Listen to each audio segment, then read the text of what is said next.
So guys, how to use color grading in OpenShot? It's really simple. We have our sample project on. If your interface do not look like mine, go to View, Views, Advanced View. Now bring the raw footage to the timeline. Make sure your playhead is at the start of your video clip. Then go to right side. From here, the first option, brightness and contrast. Left click, drag and drop.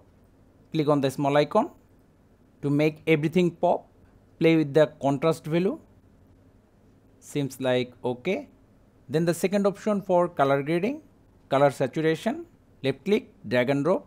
Same, click on the icon. Now as it's a evening time video, so let's give it some yellow vibe. Green 1.2, red same 1.2. Change the saturation.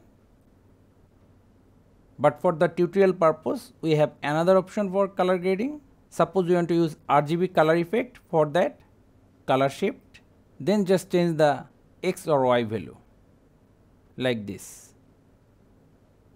As we don't need this, so just right click, remove effect.